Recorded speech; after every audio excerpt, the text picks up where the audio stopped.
আসসালামু আলাইকুম প্রিয় ভিউয়ার্স, বিদ্যুৎ কাদের আরো একটি নতুন ভিডিওতে আপনাদের সবাইকে স্বাগত। আমরা গত পর্বে শীতকালীন প্রোডাক্ট নিয়ে বিজনেস নিয়ে আলোচনা করেছিলাম।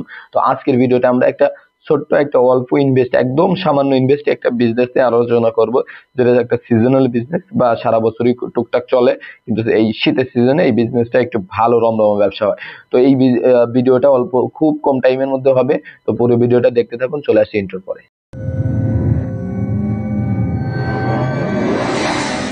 তো প্রিয় ভিউয়ার্স, আজকের ভিডিওটা বা আজকের যে বিজনেস প্ল্যানটা আলোচনা করবো সেটা হচ্ছে একটা ফুড বিজনেস। এটা হচ্ছে আবার স্ট্রিট ফুড। আপনি দেখবেন যে শীতকালে ঢাকা শহরে বা অন্যান্য শহর অঞ্চলে বা গ্রামেও এখন এটা হয়ে গেছে, প্রত্যেকটা বাজারের কোনায় বা ঢাকা শহরের প্রত্যেকটা রাস্তার মোড়ে মোড়ে এক ধরনের পিঠা বিক্রি হয়, যেটা আমরা চিতই পিঠা বলি বা এক একজন এক এক নাম বলে। আমি এই নামটা জানি, তো এটা বললাম। তো এই পিঠাগুলো বিক্রি হয়। বিশেষ করে এই পিঠাগুলো বিক্রির পিছনে কাজ করে মহিলারা বিক্রি করে, বিশেষ করে সন্ধ্যা বিকাল থেকে শুরু করে ৩টা ৪টার পর থেকে শুরু করে রাত ১০টা ১১টা পর্যন্ত বিক্রি করে, একদম গরম গরম পিঠা বিক্রি করে। আবার পাশাপাশি অনেক পুরুষরাও এটা করে, অথবা পুরুষ মহিলা দুইজন হাজবেন্ড ওয়াইফ মিলেও এটা করে।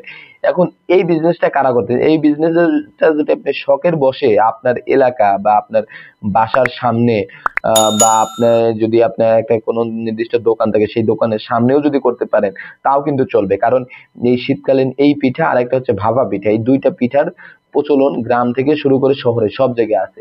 কিন্তু গ্রামে মানুষ নিজের বাড়িতে তৈরি করে খায়, এই জন্য এটা কিনে খাওয়ার চাহিদাটা অতটা বেশি নেই। কিন্তু ঢাকা শহরে দেখা যায় যে বাড়িতে বা বাসায় তৈরি করে খাওয়াটা একটু সমস্যা বা কঠিন হয়ে পড়ে। এই জন্য তারা বিশেষ বিশেষ দরকার হলে অথবা খাওয়ার ইচ্ছা পোষণ করলে কিনে আনে। তো আপনি শহরের মধ্যে এটা ভালো মতো করতে পারেন। সেটা হচ্ছে আপনি জাস্ট একটা নির্দিষ্ট একটা জায়গা সিলেক্ট করবেন যেখানে মানুষের চলাচল মোটামুটি ভালো। আপনি কিছু ছোট ছোট ছোট কিছু স্টোভ বা যেখানে রান্না করা যায়, অর্থাৎ গ্যাসের চুলা হতে পারে, অথবা কেরোসিন দিয়ে চলে যে ধরনের স্টোভ গুলো আছে বা পাওয়ার গ্যাসের স্টোভ গুলো আছে, এগুলো আপনি সরাসরি ব্যবহার করে ছোট পাতিল বা এইখানে এই বিজনেসে ইনভেস্টটা খুবই সামান্য। জাস্ট আপনার ব্যবহৃত যদি পাতিল বা হাঁড়ি কোনোটা ব্যবহার করেন তাতেও কিন্তু হয়ে যাবে। আপনার এখানে লাগবে শুধুমাত্র ময়দা বা আটা কিনতে হবে আপনার মার্কেট থেকে কিনে। আপনি একটা নির্দিষ্ট প্রসিডিওর ফলো করে এইটা আহ, পানি ব্যবহার করে এটা কিন্তু খুব সহজে পিঠাগুলো বানান যায়। এটা কিন্তু খুব বেশি উম, জানা এরকম অত বড় রেসিপি না, যেটা আপনার জানতে হলে অনেক কিছু জানতে হবে। এইটা আপনি এখন স্টুডেন্ট বয়সে এটা করতে পারেন, এটা খারাপ কিছু না, কারণ এটা সিজনাল বিজনেস। প্রতি একটা পিঠা নর্মালি ঢাকা শহরে ৫ টাকা থেকে শুরু করে ১০ টাকা, নর্মাল সব জায়গায় এখন ১০ টাকা হয়ে গেছে। আবার ১৫ টাকা, একটু সাইজে বড় হলে ১৫ টাকা, বা ভাপা পিঠা ২০ টাকা। কিন্তু এখানে কিন্তু আপনার প্রফিটটা কিন্তু প্রায় 50%। অর্থাৎ আপনি ১০ টাকা নিচ্ছেন, কিন্তু আপনি ১ কেজি ময়দা কিনতেছেন ৭০ টাকা দিয়ে বা ১০০ টাকা দিয়ে। ১ কেজি ময়দাতে আপনি অনেক পিঠা বানাচ্ছেন। এখানে আপনার গ্যাস বা উম, কেরোসিনের খরচ বাদ দিলে অনেক অংশেই কিন্তু এখানে আপনি লাভবান হবেন, শুধুমাত্র আপনার শ্রম বা সময় দিয়ে আপনি এটা করছেন। প্রতিদিন দেখা যায় যে ১০০ পিঠা থেকে শুরু করে ১,০০০ পিঠাও আপনি বিক্রি করতে পারেন, যদি ওই রকম ক্যাপাসিটি বা ওই রকম আপনি মান বজায় রেখে বিক্রি করেন, বা কাস্টমার কিছু রিপিট কাস্টমার থাকলো প্রতিদিন, যেটা থাকলো আবার পার্সেলের ব্যবস্থা করলে। তো দেখা যায় যে ১০০ পিঠা বিক্রি করলেও কিন্তু এটা কিন্তু খারাপ না। ১০ টাকা করে হলে ১,০০০ টাকা, আপনি এখানে অনায়াসে ৪০০ থেকে ৫০০ টাকা ইনকাম করতে পারেন। আর যদি পরিমাণটা একটু বাড়ে, ২০০ পিঠা হলে ২,০০০ টাকা।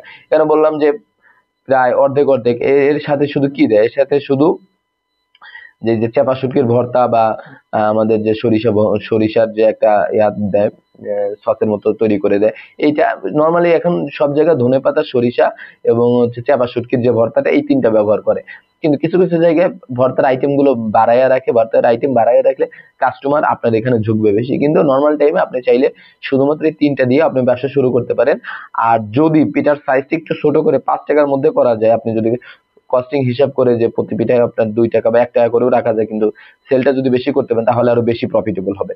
আর তা না পারলে আপনি ১০ টাকার মধ্যেও করবেন। এখানে প্রায় আপনার ৪ থেকে শুরু করে ৬ টাকা পর্যন্ত খরচ থাকবে এই যে সস গুলো তৈরি বা যে ভর্তা গুলো তৈরি, এগুলো করতে। আর পিঠার উপরে যে একটা খরচ, এগুলো করতে বাকিটা আপনার নিজের শ্রম প্লাস গ্যাস বা কেরোসিন তেল যে ব্যবহার, সেটা আপনি করে ফেলতে পারেন।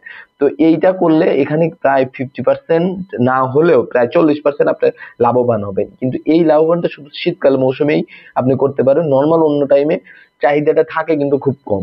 কিন্তু শীতকালে যদি শুরু করতে পারেন আর আপনি ওই স্থানে যদি একটা ব্যবসার একটা প্রচার করে দিতে পারেন, আর এই কাস্টমার গুলো আপনি কিন্তু 12 মাস পাইতে পারেন। অর্থাৎ এই যে সিজনে এই ব্যবসাটা শুরু করতে পারেন, পরবর্তী সিজনেও করতে পারেন। আর এই ব্যবসাটা করতে আপনার খুব বেশি লোক বলেন, আপনি একাও করতে পারেন, অথবা আপনার যদি কোনো সহপাঠী থাকে বা আপনার বাসায় ওয়াইফ থাকে যে আপনাকে হেল্প করতে পারে, বা আপনার বোন হেল্প করতে পারে, আপনার মা হেল্প করতে পারে, বা আপনি ব্যবসা করাকালীন আপনার বাবা আপনাকে হেল্প করতে পারে, যে কেউ এই ব্যবসার সাথে জড়িত হইতে পারে।